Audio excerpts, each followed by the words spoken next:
Hi guys, if you do some bicycle refurbishment, you will notice then there is heaps of different sizes of seat posts. There is no standard on that. There is, I don't know, 50 different sizes, different diameters. So it's very difficult if you do some bike renovation. You always have a bike with a different seat post, and yeah, you will struggling.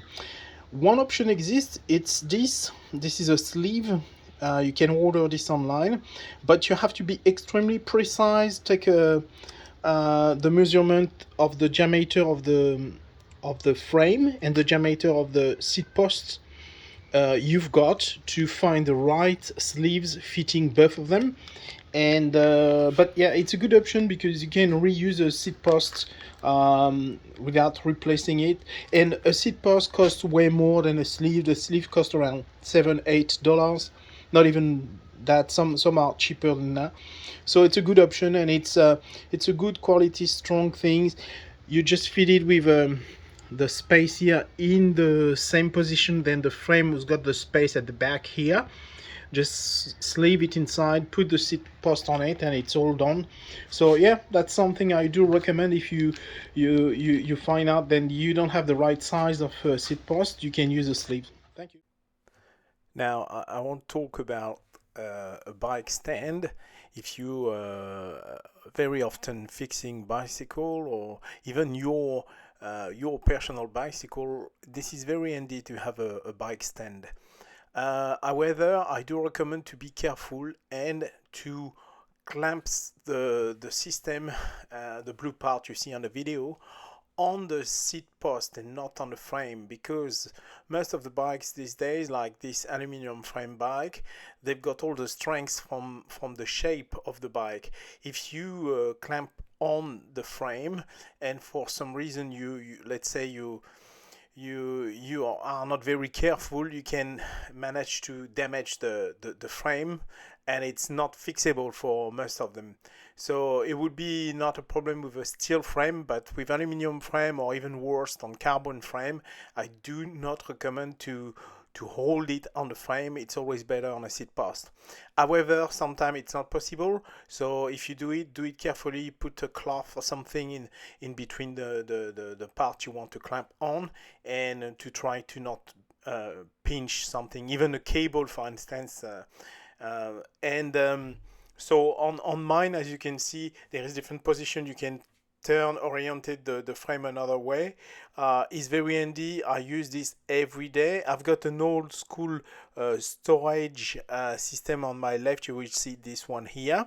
I use this as well. I can fit two bikes on that, but most likely this one is handy because I can also turn the pedal, adjust the gearings, the brakes, etc. So it's a very good thing to have. I really do recommend to Right, get so one. on the left, this was the original derailleur, and obviously very old school and not good anymore, so rubbish.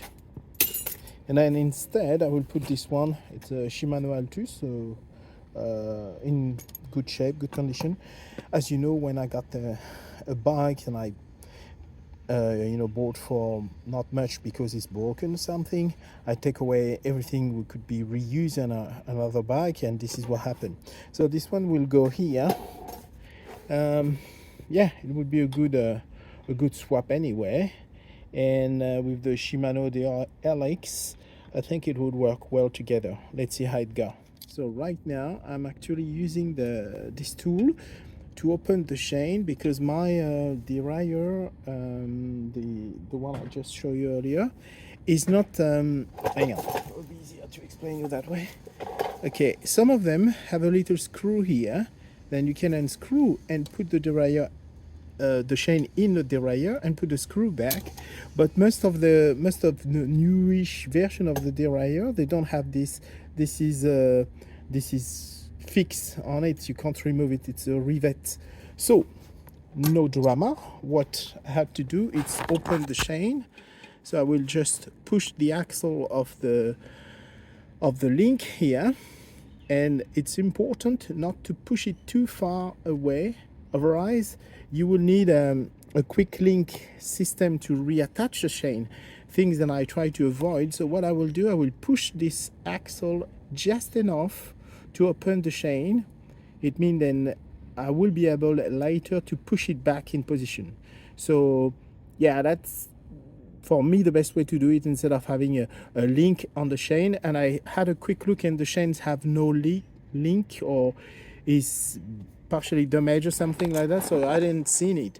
But this way would be nice, and it would be clean normally. If I put it back properly, I will show you that later. All right, so in my experience, what I'm doing with bikes in general, I do a first cleaning of the bike to have a good look of every little corner, if the frame isn't damaged, if there is no crack or underneath, or I return the bike and have a good look everywhere. This is before getting too deep in the repairing part of the job, because if I do this and find out later that there is a crack on the frame, I maybe spend a lot of time trying to fix the bike. On the other hand, if I find the crack on the frame immediately, I can remove all the good parts. These ones had plenty who can be reused on another bike, so it's no big deal as soon as I've seen this earlier in the process. So when I've done my first cleaning, I do the mechanic, test everything, and if it's okay and I do my mechanic and I'm happy with what's happening, I'm doing a second cleaning. This time I'm going to focus on the gearing system most of the time. So I've got these little things. You've seen this sort of things. There is plenty of type like that. They are almost all the same thing. There is inside some little roll with some brush, and when you turn your pedal this way, you can move on the chain to clean up the chain. That's it. That's as simple as that.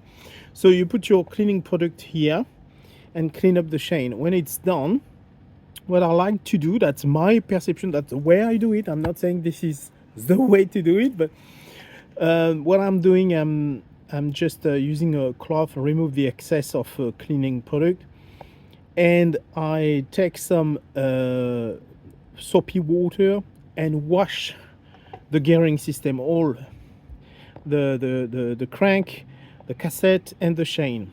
And when it's done, I use my air compressor spray to dry it as the best as I can everywhere. And when it's done, I take a dry cloth and remove any eventual excess of liquid or water or anything left in the process of the cleaning, and I dry it. And when it's fully dry, all clean, I start to re-lubricate the chain. And for that, I'm using some oil. It's in fact some oil for motorbike gearings and motorbike draft shaft. I've noticed that this oil is pretty good for a bicycle, work very well, and it's much cheaper, obviously, because it's sell for motorbikes, so the quantity are different. So I take a 1.5 liter, I think, for $15 or something like that, and it takes forever. I can use this for years ongoing. I've got a small bottle, and I use it and do one link at a time. Yes, one link at a time.